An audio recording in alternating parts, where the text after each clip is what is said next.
Muito bem, pessoal, bem-vindos ao meu canal aí mais uma vez. Vamos para mais um vídeo. Vamos falar aí agora de mais coisas sobre doutrina católica. Vamos falar sobre o pós-morte, né? Coisas últimas. Bom, por que vamos falar sobre esse assunto? Por dois motivos. Primeiro, porque é doutrina católica, e segundo, que é, parece que isso desperta muita curiosidade dos cristãos, né? Dos católicos, essas coisas últimas. E E parece que hoje em dia esse assunto ele é meio existe muito folclore sobre ele e existe algumas correntes que não respeitam o que foi revelado pelo próprio Jesus e o que é explicado pela doutrina católica, tá bom? Bom, vou fazer 3 vídeos falando primeiro agora sobre o inferno, depois sobre o purgatório, depois sobre o céu, tá? Então acompanha aí que eu vou dividir em 3 vídeos. Vamos começar pelo inferno, que é algo que a gente, pelo pior, que a gente não quer ir. Depois a gente vai falar do purgatório e depois vai falar do céu, tá bom? Então, a pergunta está aí, né, no título do vídeo. O inferno existe? Então, de maneira simples e prática, sim, o inferno existe. Agora a gente vai ver o que significa toda essa realidade de inferno, tá bom? Bom, muito importante a gente falar desse assunto, ainda mais nos dias de hoje, porque parece que há uma corrente dentro da Igreja Católica, de alguns católicos, entre aspas, que dizem que o inferno não existe, que essa é uma realidade que não existe, e usando o argumento da misericórdia de Deus. Bom, isso é um argumento errado. A doutrina católica e a revelação do próprio Jesus, a revelação bíblica, nos ensina que o inferno existe. E muitas pessoas dizem que não, talvez porque queiram fugir da responsabilidade de ter que seguir o evangelho para que não entre na possibilidade de ir para o inferno, né, para justificar o certo e o errado, enfim, por vários motivos, né? Bom, mas se Deus, a gente vai ver justamente que Deus é misericordioso e justo, e por causa dessa justiça há a possibilidade de o mal ser punido. Se o bem ele tem uma consequência, uma recompensa, que é o céu, é o que o próprio Jesus nos deu, né? A redenção e abriu o céu para nós. Se o bem existe essa possibilidade, essa recompensa, então pela própria misericórdia e justiça de Deus há a possibilidade do mal ser punido. E vamos entender muito bem essa realidade. Eu estava conversando uma vez com um católico, né, entre aspas, né? É difícil julgar, mas ele dizia o seguinte: que o inferno não existe, não existe, não existe e tal. Eu falei, não existe. E eu tentei usar um argumento que eu achei que ele ia, que seria suficiente. Eu disse, mas existe, está no catecismo da Igreja Católica. Quando eu digo catecismo, é esse livrinho amarelo aqui, eu estou até combinando com a minha blusa. Mas está no catecismo que o inferno existe. Aí ele, achei que seria suficiente dizer isso, né? E ele disse, não, mas eu não acredito que exista. Então aí não tem como discutir, né? Bom, vamos lá. Então vamos de fato entrar aqui no assunto. O inferno existe, tá? O que primeiro, para curiosidade, o que significa a palavra inferno? A palavra inferno vem do latim, ela significa profundezas, tá? Então, o que significa inferno? Da palavra, vem do latim, significa profundeza. Então, esse termo é usado para explicar uma realidade. Que realidade é essa? Bom, então vamos aqui no catecismo, recorrer ao catecismo da igreja, para ver o que significa, o que é o inferno, tá? Vamos lá. Aqui no catecismo você vai encontrar a definição do que é o inferno a partir do número 1033, tá? 1033 é o seguinte. Então vamos ler aqui o número 1033. Não podemos estar unidos a Deus se não fizermos livremente a opção de amá-lo. Mas não podemos amar a Deus se pecamos gravemente contra Ele, contra o nosso próximo ou contra nós mesmos. Repetindo. Não podemos estar unidos a Deus, porque isso é importante, se não fizermos livremente a opção de amá-lo. Mas não podemos amar a Deus se pecarmos gravemente contra Ele, contra nosso próximo ou contra nós mesmos. 2 pontos, abre aspas aqui. Aquele que não ama permanece na morte. Todo aquele que odeia seu irmão é homicida. E sabeis que nenhum homicida tem a vida eterna permanecendo nele. Fecha aspas.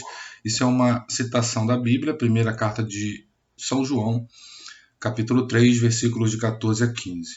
Nosso Senhor adverte-nos de que seremos separados dele se deixarmos de ir ao encontro das necessidades graves dos pobres e dos pequenos que são os seus irmãos.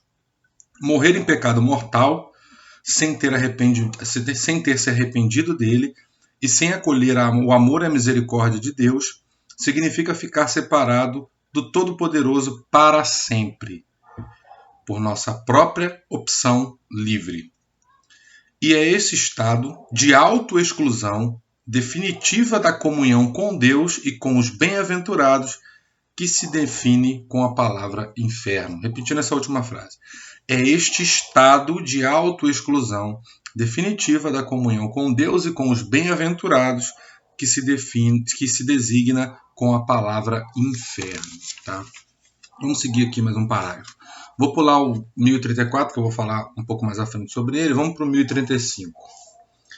O ensinamento da Igreja afirma a existência e a eternidade do inferno. As almas dos que morrem em estado de pecado mortal descem imediatamente após a morte aos infernos, onde sofrem as penas do inferno. Abre aspas, o fogo eterno. Fecha aspas. A pena principal do inferno consiste na separação eterna de Deus, o único em quem o homem pode ter a vida e a felicidade para as quais foi criado e às quais aspira. Tá? Ponto aqui. E já é o suficiente. Então vamos ver o que significa esses dois parágrafos que a gente leu aqui do Catecismo da Igreja. Bom, primeiro, que o inferno ele é um estado, ou seja, a gente fala que é um lugar, tá? A gente fala que é um estado, mas são analogias. Por quê? Porque no mundo espiritual, um espírito, a gente sabe que ele não ocupa espaço nem ocupa tempo. Então a gente usa como analogia lugar, né, estado. Mas o que significa é que morrer livremente, separado do amor de Deus, em plena consciência, tá? Deixando de amar a Deus em pecado mortal, isso nos fará, depois da morte, a nossa alma ficar nesse estado ou ir para o inferno. Que é o que? A separação total de Deus. A gente viu que o fogo que queima, que a pena principal do inferno é a separação total de Deus e o fogo que queima. Esse fogo está entre aspas porque é um lugar e para ter fogo precisaria ser criado por Deus, né? E então é uma realidade que a gente usa por analogia, tá? Mas o fato é que é um estado onde nós ficaremos eternamente, como a gente viu, eternamente separados de Deus, para o qual nós fomos criados e para o qual nossa alma, nosso ser anseia. Ou seja, nós fomos criados para Deus e a nossa finalidade, o nosso fim é voltar para Deus, tá? E a gente anseia, existe um buraco no nosso coração que clama a Deus. Bom, a gente pode livremente não aceitar esse amor e se virar contra esse amor de Deus. Se a gente morrer nesse estado, se a gente morrer assim, a gente vai livremente. Não é que Deus veja, que não é que Deus nos manda. É uma livre vontade nossa. Apenas o que Deus faz é respeitar essa nossa liberdade de não querer amá-lo. E a consequência disso é viver eternamente separado de Deus. Então, o maior sofrimento do inferno é viver num estado de separação total de Deus. Eterno. O que quer dizer isso? Que não há mais volta. Uma vez no inferno, uma vez no estado de inferno, a gente não tem volta. Não, vai Marcelo, mas vai ter a ressurreição final, onde Jesus vai julgar os vivos e os mortos, e vai ter a ressurreição dos corpos. Os que estão no inferno vão ressuscitar para o inferno eterno, a morte eterna. Os demônios não têm chance de se arrepender e voltar a viver no céu, como os anjos bons, né? Não há essa possibilidade. O julgamento final ele será para os que estão vivos e para aqueles que ainda estão no purgatório, e depois a gente vai falar mais à frente isso. Mas os que estão no inferno, eles já têm a sua condenação eterna, tá? Então é um estado eterno, um estado definitivo de separação total de Deus. Essa é a realidade do inferno, é o que o catecismo nos ensina, tá? A gente tem referências bíblicas também, diversas referências bíblicas. Eu mostrei o catecismo, agora eu separei uma referência bíblica, tá? Mas a gente tem várias. Nos livros sapienciais a gente tem várias. No Novo Testamento temos diversas referências sobre o inferno que nos provam a revelação e a existência do inferno. Eu separei uma onde Jesus vai falar para a gente dessa realidade de viver eternamente separado no fogo que não se apaga, e a gente vai trabalhar sobre ela. Tá? A gente pode ver aqui na Bíblia, você pode pegar a sua Bíblia, a minha Bíblia é a tradução Ave Maria. Tá? Eu peguei aqui a citação do Evangelho de São Marcos, capítulo 9, do versículo 47 e 48. Tá assim, Jesus dizendo: se o teu olho for para ti ocasião de queda, arranca-o. Melhor te é entrares com um olho no mesmo com um olho de menos, com um olho a menos,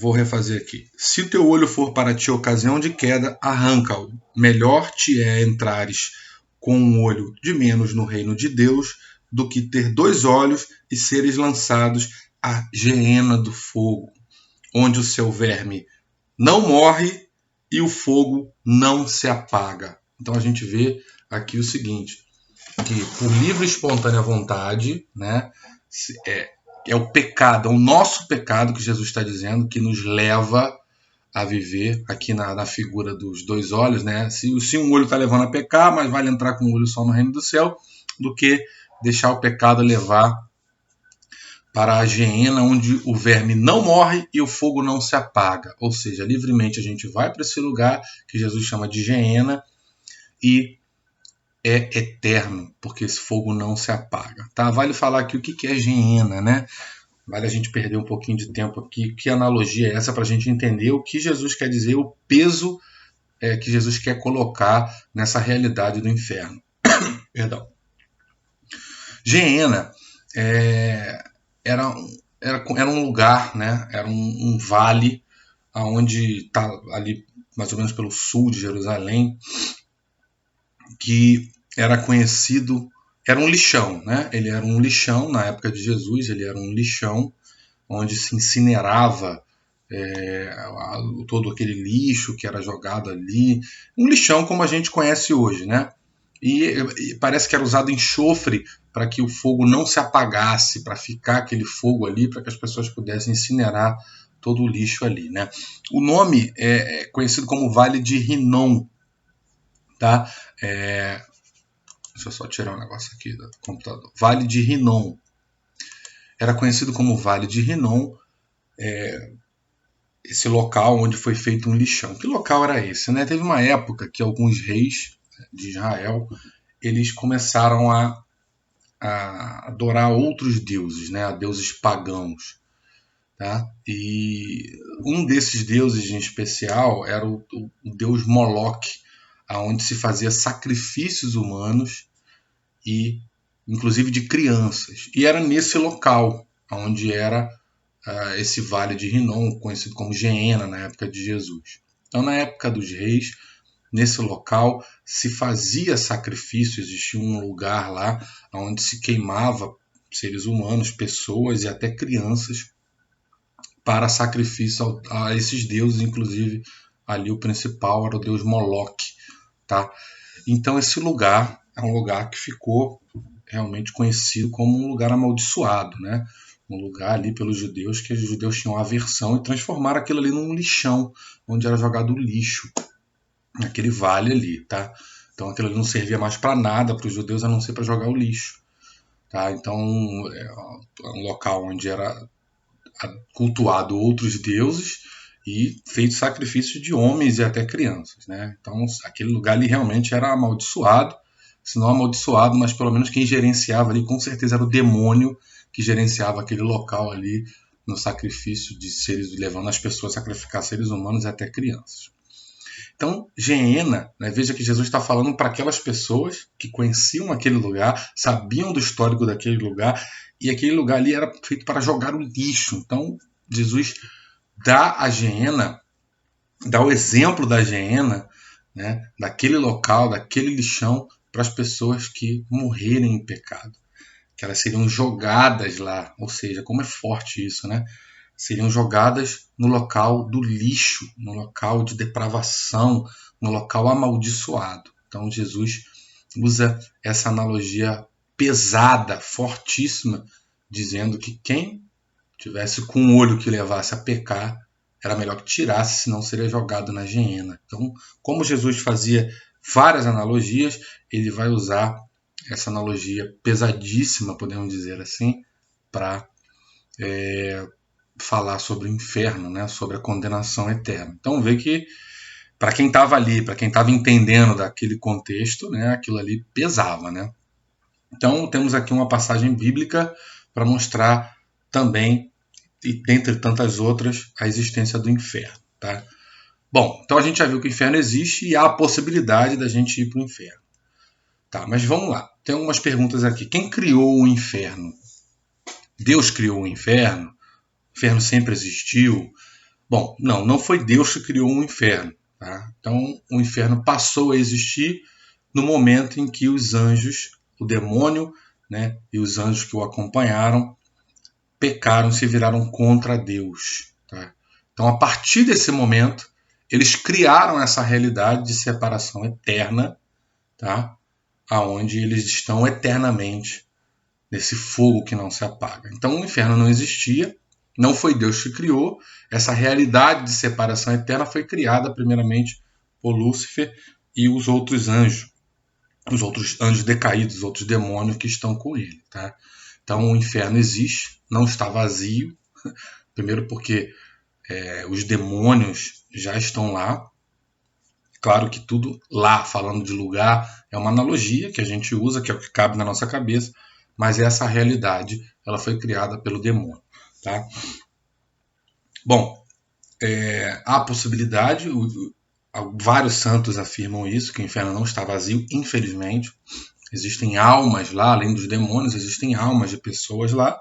Agora, uma coisa que a gente não pode dizer, tá? Se alguém está no inferno, porque não cabe a nós dizer isso. E a igreja nunca disse isso. Se a gente vê, por exemplo, a igreja sabe que, infelizmente, almas vão para lá porque isso foi revelado, né? Mas ela nunca disse que ninguém estava lá. A gente vê que a igreja ela afirma que muitas pessoas estão no céu, né? O processo de canonização, de beatificação, é a confirmação da igreja dizendo que uma pessoa, né? Por exemplo, a irmã Dulce aqui no Brasil, a igreja, quando canonizou a irmã Dulce, a igreja afirma que ela está no céu, que ela recebeu a recompensa da glória eterna. Agora, a igreja nunca disse que ninguém está no inferno, tá? A gente pode pensar aqui em figuras históricas como Hitler. A igreja nunca disse que está no inferno. Por quê? Porque até o último momento, primeiro que só Deus conhece o coração das pessoas, tá? E até o último momento há a possibilidade do arrependimento, de não ir ao inferno. E existe algumas coisas que alguns requisitos para ir para o inferno, que é a consciência total, enfim, há muitos fatores. Então é difícil afirmar que alguém está no inferno, tá? Visto que a misericórdia de Deus também é grande. O fato é que existe o inferno e que almas vão para o inferno, tá? Mas a igreja não vai jamais dizer que alguém está ou não, porque só Deus conhece o coração das pessoas. Tá? Nem Hitler, nem Stalin, nem o próprio Judas a gente pode dizer que está no inferno, tá? Porque essa é uma realidade que não nos cabe, tá bom? Então, o que a gente tem que fazer? Por que eu propus fazer esse vídeo para vocês? Para a gente ter a noção de que o inferno existe, tá? Para a gente poder fazer de tudo para se livrar do inferno. Por medo, não, mas por amor a Deus. Para a gente saber que a gente foi feito por uma outra realidade. E a gente só vai para o inferno se a gente decidir ir por livre e espontânea vontade, no sentido de que a gente virar as costas para Deus. Isso não está no plano de Deus. Deus não criou o inferno como um lugar que ele jogaria quem ele achasse que deveria ir. Mas o problema é que Deus pela relação de amor que ele tem entre nós, dentro de uma relação de amor, tem que haver liberdade. Tá? Para eu amar a minha esposa, para a minha esposa me amar, a gente tem que estar livre. Tem que ser uma coisa livre nossa. Eu não posso obrigar, botar uma arma na cabeça da minha esposa e dizer, me ame. Ela pode até dizer que me ama, mas vai me dizer por medo. Né? Mas para ela dizer genuinamente que me ama, ela tem que ser livre para dizer o contrário, e eu, para dizer que a amo, tenho que dizer livre. Tem que ser livre para dizer o contrário. Então, essa relação entre Deus e o ser humano é uma relação de amor. Deus não pode se contradizer, por isso a gente precisa ter liberdade. Liberdade para amá-lo e liberdade, infelizmente, para virar as costas para ele. Então há essa possibilidade e ela é eterna. O que eu quero chamar a atenção aqui é que a realidade do inferno é eterna. E esse é o grande problema. Uma vez no inferno, nunca mais teremos a possibilidade de ir ao encontro de Deus, para o qual nós fomos feitos e para o qual nosso coração anseia. Tá? Então, Deus nos dá todos os caminhos, a Sagrada Escritura, os sacramentos, os santos, o próprio Jesus se doou para que a gente possa seguir o caminho e receber a recompensa eterna. Tá? Então, nós como cristãos tomemos muito cuidado, porque essa realidade, infelizmente, ela existe e é uma possibilidade.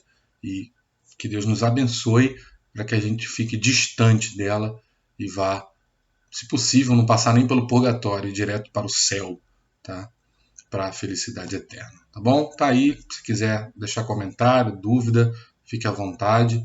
Gostou do vídeo? Curte aí e compartilha, tá bom? Deus abençoe a todos nós. Fiquem com Deus e até a próxima.